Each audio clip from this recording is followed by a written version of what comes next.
Most people agree that liberty is something important, but what is liberty?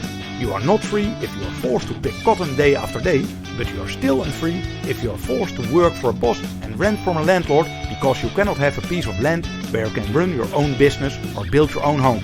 Geoism is the recognition that people have equal rights to what nature provides for free, such as land. Geoism gives us a framework for building a better society with both freedom and equality. Not only can houses be affordable, but people can also have much more freedom to choose their own lifestyle. In this podcast, we explore the friendliest flavor of liberty. Welcome to the first episode of this brand new podcast about liberty. My name is Barend and today my guest is Gareth Whelan, who grew up in Wales, United Kingdom and now lives in Hesse, Germany. Gareth has been a Geoist for many years and he will help me to introduce Geoism to you. Gareth, great to have you here. Thank you, Barend, for having me on. Most people believe that there is only one alternative to the economic system we have today. Today we have what some people would call a free market. Big business and the super rich are in power, along with the government. Today it seems impossible to solve some problems. Most people think that the only alternative is a planned economy. Many people say that the free market is not working, so the government should take more control again. This seems a noble aspiration. It is of course good if people want to tackle problems like inequality or pollution, but the results of planned economies are usually not so good.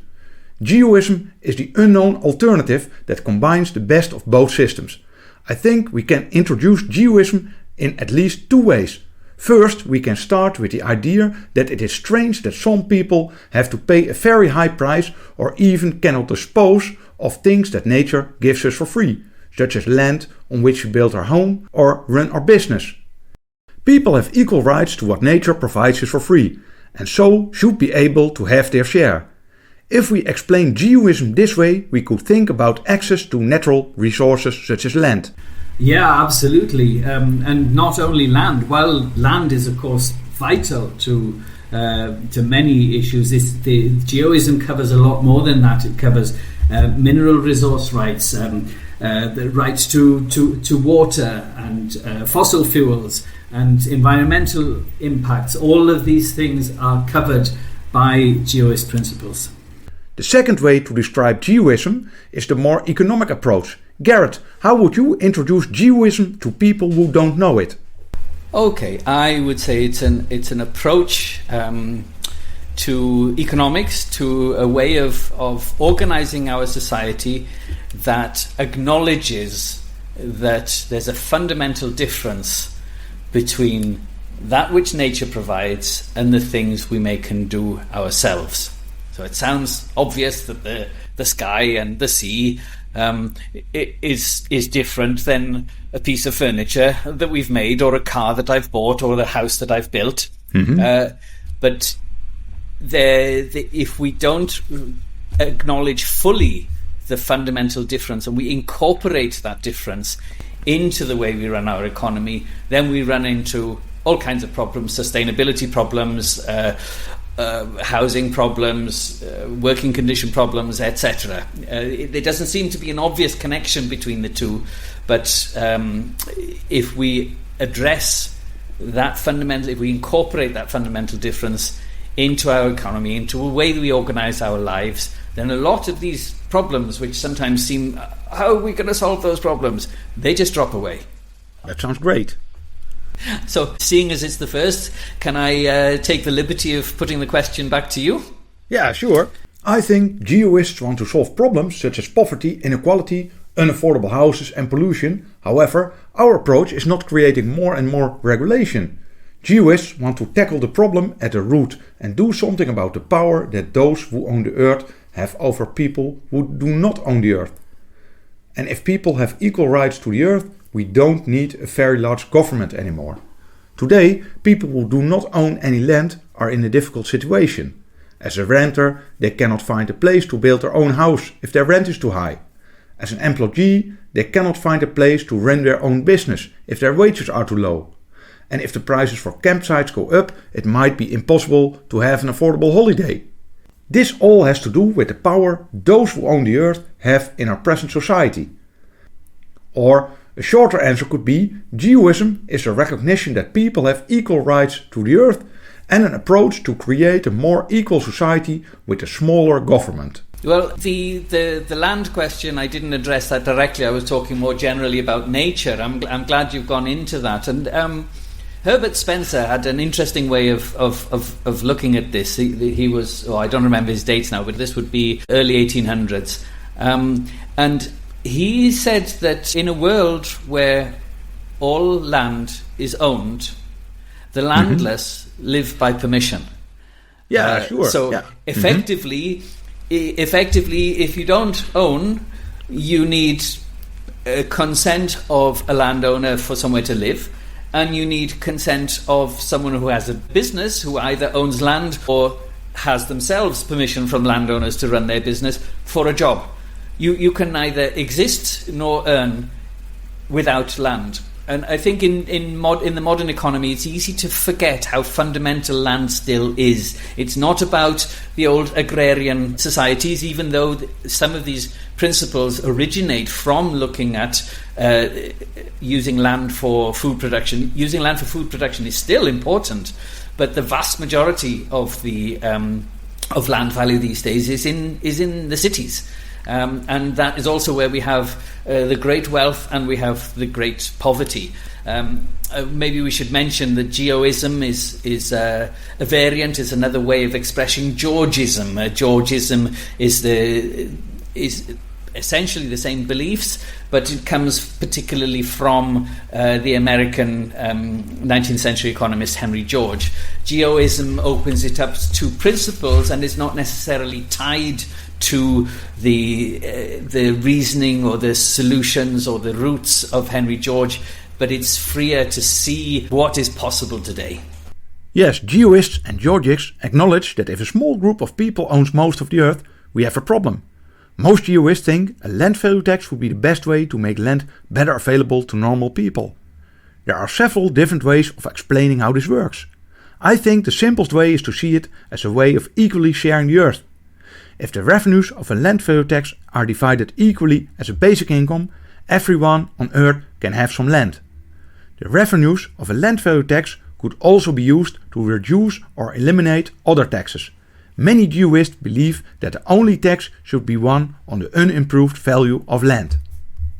The result of a Geoist tax system, I think that's important to mention, would not be that it will be harder or more expensive to own some land, but it should just enable every person on earth to own some of the earth, to have their own place to live or own place to run a business if they want to. And even recently, a bunch of books released by an author, a friend of mine, Julian Pratt, he was talking about the stewardship of land. So wasn't talking about ownership. From my perspective, I like the idea of ownership because we're used to the idea that a farmer can invest in drainage, in hedges, in whatever the farmer needs to do, etc. There needs to be security of tenure, and I think we're so used to the concept of ownership now. I think for fixity of tenure, to be confident that to have that deep confident nobody's going to take it from us, I think it's okay to stay with the idea of ownership of land. I think one of the things our listeners will be curious about is whether Georgism will benefit them. Gareth, who would benefit from Geoism? Simple answer is everyone. Even though some will be financially worse off, it stops the externalization of problems onto the rest of society and onto future generations.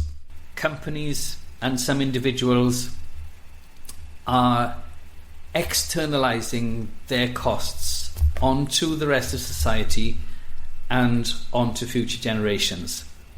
We as a global society are living beyond our means in terms of environmental sustainability. If we change that so that people are not externalizing these costs, the companies are not externalizing these costs, the companies are limited to their share of carbon emissions, their share of resource inputs that are limited, then we live in a world where we can feel free to buy and sell, to go anywhere we want, to do what we want, because we know that the interface between our environment, our economy, and the natural world is taken care of. Yeah, so it's not only about unaffordable houses, but also about saving the environment. To me, one of the biggest tragedies of today, of these times today, is the research that's coming out that's showing that a large proportion of Gen Z people are not considering having children. And this generally comes down to two reasons. One is fear, because there is so much uncertainty. They're having trouble enough getting somewhere to live themselves. They don't want to bring a child into the world where it's going to be worse. That's one reason. And another reason is that there's so much pressure from the environmental movement on that each of us is using so much resources, 50 times the resources of in Europe than an African child or whatever, these kind of things, that they're afraid to add to the climate problem. And I think that's heartbreaking, because it's just wrong. The issue is the externalization of the environmental income. Of course, there's going to be a cost to that, and the cost to that might make some things more expensive. And this is why we can't deal with carbon on its own. We also have to deal with poverty, because we can't have essential things being too expensive for some people. Everybody needs to be able to afford the essentials. So if we deal with the land thing and we deal with the externalization thing at the same time, then this is dealt with. So this is why I'm saying it's everybody, because primarily future generations are the people who will benefit, but also the vast majority of people. Yeah.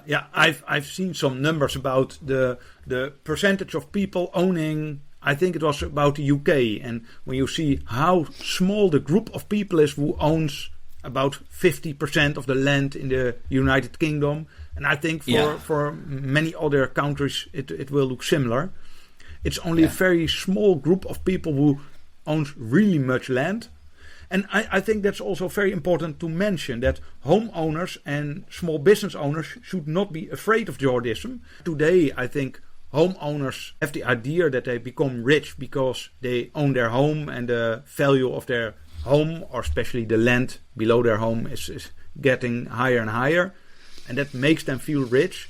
But in the end, if they need it to help their children having a home as well. Yes. I mean, I understand the thing that parents have. I need the value of my house to go up because I need to help my children to get a home. But what's the price of that? The price of that is that everyone else in society, everyone who doesn't have a parent who owns a home, they're getting more and more disadvantaged. So they talk in the UK about the housing ladder. And you need to get your foot on the bottom rung of a housing ladder. It's not a housing ladder; it's a housing escalator. And the bottom step is just getting further and further away. And there's fewer and fewer people who are able to make that jump to get on it, one-off basis. Yeah. Well, there are books, and there's a lot of narrative about resource wars, about the natural resources becoming more scarce, about the land that is habitable becoming more scarce, the water. There's this idea that we're just going to get more and more in a terrible place, that we're all going to fight over these scarce resources.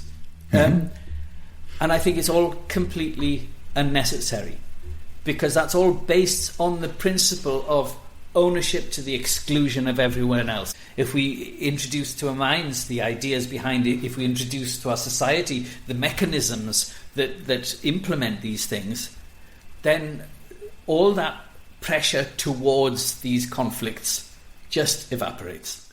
Yeah, so Geoism could even be a way to get rid of conflicts, to get rid of wars. We always have to be careful not to overpromise. People who are used to thinking this way can see many things that could potentially be a lot better. We believe that Geoism would be something good for most people, and only the people who own really, really huge amounts of natural resources may not benefit from it. But their children will benefit from it. Maybe it would be interesting to discuss a little bit about the history of Georgism. One of the most interesting things that you told me earlier was the history about Henry VIII and enclosure. Can you tell a little bit about that? Well, enclosure as a general principle, and we've touched on this already, the idea that you close land off, you parcel it off in so many parcels that there's no free land left. And there were justifications for that. One of the theories, the tragedy of the commons, this theory that you can't have land in common ownership, otherwise it'll be abused, and so the only way of having land properly used is to have it all enclosed. Now, enclosure happened in different periods in different places. But there's an example. It's not the main period of enclosure in the UK, but it was a time that made the biggest difference to wages, and this helps maybe us see the relationship between land and wages and poverty. So the basic fact, as far as we know, there's data to support this. Between the time of Henry VII and Henry VIII, wages halved. Now that's an unusual concept. People think of wages have gone up over the centuries, not gone down. So what was the cause of that? Henry George himself actually used this example, but I followed the sources through and I found the original sources of the information. So basically, what Henry VIII did in Henry VII's time and before, when there were monasteries that had lots of land, not an ideal situation, but essentially nobody was without. There was always land. If you were fit, you were able to work, you could build yourself a home, you could grow stuff for yourself. Okay, so the situation before enclosure, the situation was that people who wanted could easily have some land and grow their own food, collect firewood, live independently. So if somebody who's wealthy in that scenario wants to employ people, they have to tempt them away from an alternative. The alternative, I can take care of my own needs. So if somebody wants to employ people, they need to offer them conditions, wages to attract them to work for them. So what happened in Henry VIII's time then is the abolition of the monasteries, to do with his conflict with the Roman Catholic Church and being the head of the Church of England, etc. And one of the things, he abolished the monasteries and took over all the land and dished it out to all his friends and all the people who'd supported him in his wars, etc. But the way of owning the land for them was different than the monasteries, which was all a bit more flexible and all these arrangements. It was, if you own the land, there are houses on it, there are villages on it, there are people on it, and the houses, get rid of them, throw them off. So when you have then absolute form of land ownership. Yes. So when you have then people who have nowhere to go, who have nowhere to live, who don't have the option of taking care of their own needs. Now when the employer comes along and says, oh, I want somebody to work for me, how much do I have to pay them? I only need to pay them enough to stop them from starving and to keep them coming to work the following day. And I can give them a little plot of land to have their house on, but I can pay them and then I can take some of that back. The control is with the landlord. And so and that's the introduction of unemployment. That's people being thrown off without ability to work is where you see unemployment happen for the first time. And it's the introduction also of the iron law of wages, and that is that the employer only needs to pay enough to keep their workers alive, to bring them back to work the following days. So in the time of Henry VIII, land became unavailable for normal people, and that made them dependent on employers. Their only option was working for a boss, instead of that they had the alternative to grow their own food, collect their own firewood, and so on. Which brings us back to Herbert Spencer. In the land in a country where all the land is owned, the landless live by permission. And the lack of an alternative makes exploitation of workers possible. Yes. And who invented Geoism? Who was the first who came up with the idea that people have equal right to the earth? Okay, well, it goes back a long way. The concept of ownership of the earth is the thing that's strange in a way, not the Geoist concept. Because if you go to indigenous peoples, generally the concept of owning the land was crazy for them. It's as unnatural as the concept of owning your mother, I think, is one of the quotes from a Native American. But then Henry George, to me, tied all these pieces together and came up with a complete economic model. He came up with a lot more than that. He came from a philosophical background from it. So from George's perspective, he wouldn't say that we have equal rights to the earth. He wouldn't put it in those words exactly. But that's there are many philosophical and ethical positions that bring us to the same economic model.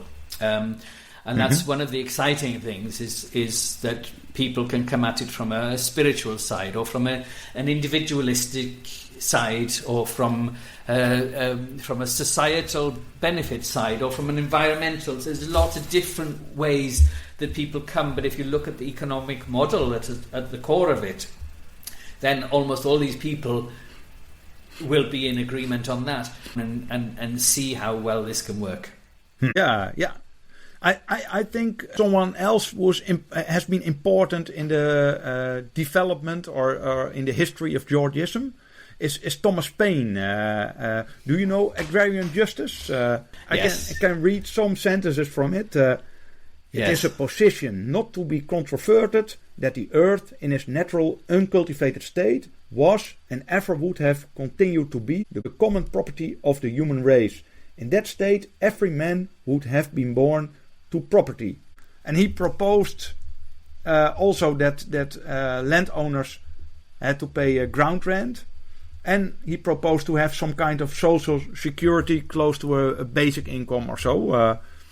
And he thought that it was also a right instead of charity. Yes, Thomas Paine. And I think there's a lot more to say about the history of Geoism, but maybe for today it's better to go to the final topic. Geoism offers perspective to all different kinds of people. So, for instance, for underpaid workers, people desperately looking for an affordable home, people who want to save our planet, people who are concerned about the decline of liberty, or people who just want to have a reasonable government instead of what we have now. What kind of lifestyle is your ideal in a Jewish society?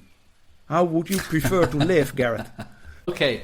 Well, as I mentioned earlier, we rent our home. We have a beautiful home. We live in a beautiful place. Essentially, there would not be much change for us. I would like that. I'm more than happy that the landlord gets paid for providing the house, for having paid for the building of the house, the apartment, and for all the. I would love it if instead of acquiring the rent for the land that society gives the value to, that our landlord would pay that out as universal incomes or pay for subsidies, because at the moment we pay rent and then we pay tax when we've already paid for the benefit of being here in our rent.